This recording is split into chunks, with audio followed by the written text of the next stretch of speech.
노조 집행부에 대해서 5월 달에 영장을 청구를 했는데 일반적으로 그 영장을 재청구하는 것은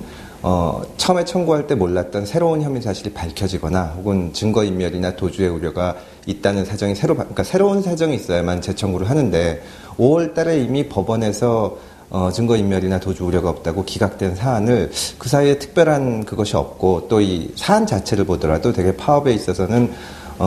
증거 같은 것이 명백하게 나와 있는 것인데 그런 부분을 재청구하는 것은 좀 무리한 수사가 아닌가 생각을 합니다. 또 특히 노사가 이렇게 대립하고 있을 때는 수사의 형평성이 맞아야 되는데 지금 노조 측에서 경영진을 이제 고소를 해놨고 고발을 해놨고 이제 보면은 그 중에서는 상당히 미심쩍은 점들이 많은데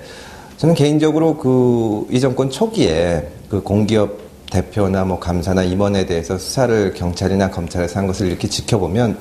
그 당시에 정말 그 공금은 뭐 말할 것도 없고 이 업무 추진비에 있어서도 아주 정말 사소한 거 하나까지 다 수사기관에서 해명을 요구를 했거든요. 말하자면은 공공기관 대표의 이제 그 방에 뭐 커피도 사고 뭐 하느라고 업무 추진비 중에 한 달에 10만 원, 20만 원을 비서한테 맡겨서 뭐 과일도 사놓고 한 거를 그걸 그런 식으로 쓰면 되냐. 일단은 그 횡령이 아니냐. 이런 식으로 해서 하나하나 전부 다 했었고, 뭐 업무상 관련이 있는 사람들한테 무슨 공연 표를 사서 업무 추진비를 돌렸다거나 그런 것은 누구한테 표를 줬는지까지 다 따져가지고 이게 정말 회사를 위한 것이냐 아니면 당신의 어떤 개인적인 그 임직원의 개인적인 친분을 위한 것이냐 그걸 하나하나 전부 소명을 했습니다. 그리고 그 사람들한테도 물어봐가지고 원래부터 알던 사이인지 아니면 그 공기업하고 관계에 있어서 아는 사이인지 그래서 실질적으로 기소를 하기도 하고 또 수사기관에서 이제 경찰에서는 기소 의견으로 송치를 해서 뭐 직을 물러난다거나 뭐 여러 가지 그런 것이 있었는데 그 수사 자체는 무리한 수사라고 생각을 합니다. 정당한 수사가 아니라고 생각을 하는데 그것과 이것을 비교해 봤을 때 너무 기준이 다르지 않나. 지금 노조하고 형평이 맞지 않는 것은 물론이고 그런 사건 수사하고 봤을 때는 아는 사람이 보면은 도저히 공정하다고는 할 수 없고 공정사회를 내세우는 이번 정부가 좀 잘못하는 것이 아닌가 그렇게 생각합니다.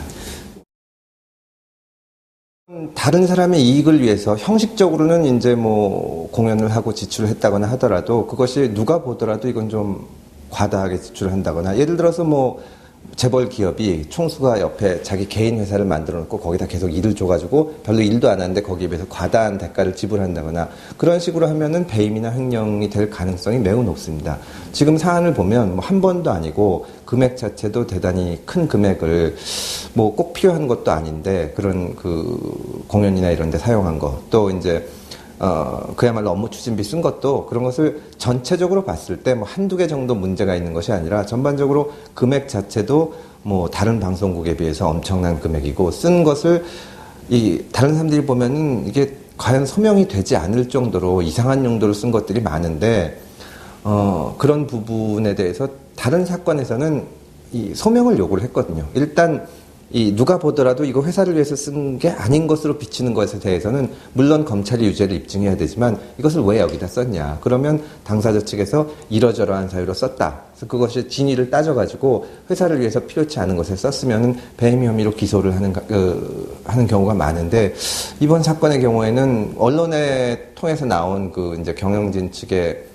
해명을 볼 때 참 납득하기 어려운 것이 상식적으로 봐서 납득이 어려운 것들이 많은데 왜 수사가 진행이 안 되는지 솔직히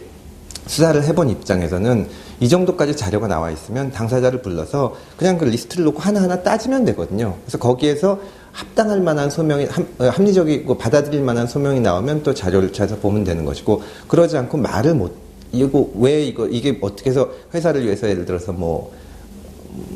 일본에 가서 화장품을 샀다든지 이런 것을 보면 그거는 정말 특별한 사정이 있지 않은 한 개인적으로 썼다고 봐야 되거든요. 그런 부분에 대해서 왜 묻지 않고 있는지 좀 의문입니다. 이 뭐 배임 횡령 이런 문제는 노조가 아니라 방문진에서 문제를 삼아야 되는데 그쪽에서도 전혀 문제를 삼지 않고 있고 사실은 어떻게 보면은 이 이제 대선을 얼마 안 남기고 이제 정권이 바뀌는 마당에 이 방송국이 뭐 정말 중요 방송, MBC가 이 모양이 돼 있으면은 정부로서도 부담이 가야 되는데 서두르는 모습을 전혀 안 보이거든요. 이거 보면은 이 MBC에 대해서 이 기회에 좀 손을 보겠다, 내지는 그 뭐 입맛에 맞는 방송을 만들겠다, 그런 의도가 있는 것이 아닌가 하고 의심을 해도 별로 할 말이 없다고 생각을 합니다. 방송국 사장이라는 게 또 사장이라는 분이 이제 특히 그런 것이 인터넷에 돌고 그러면은 애들도 보는데 뭐 노조하고 대립할 수도 있고 뭐 노조가 편향적이라고 비판할 수도 있고 그런 얘기를 들을 수도 있는 건데 일단은 자신 있게 얘기를 해야지 자기가 아니라고 하는 마당에야 참 애들 보기가 그렇죠. 그런 분이 방송국 사장을 하신다는 게. 글쎄요, 뭐 다른 사람에 대해서 물러나라 뭐 하라 저는 그런 말은 하고 싶지는 않지만 지금 이 총체적인 난국을 봤을 때는 저라면 물러나지 않았을까. 방송 MBC를 조금이라도 사랑하는 마음이 있다면 퇴진을 해야 할 때가 아닌가. 저라면 그랬을 거라고 얘기하고 싶습니다. 표현의 자유 전체적으로 이제 위축이 되는 상황이고 방송의 공정성도 굉장히 많은 국민들로부터 의심을 받는 상황에서 방송에 계시는 구성원들이 공정보도를 위해서 노력을 하는데 이게 그 벽에 부딪혀서 올해 파업이 계속되는 것이 대단히 안타깝죠. 방송국에서 지금 뭐 일부만 파업을 하는 것이 아니라 MBC 전 구성원, 특히 그 고참 직원들까지도 지금 파업에 참여하고 있는 상황에서는 이런 뜻을 존중해서 이 방송을 사랑하는 사람들, 이 직원들의 뜻이 받아들여질 수 있으면 그렇게 됐으면 좋겠습니다. 많은 국민들이 MBC를 사랑하고 특히 무한도전 못 보신 분들은 제가 이 인터뷰한다 그러니까 꼭 얘기를 해달라고 하는데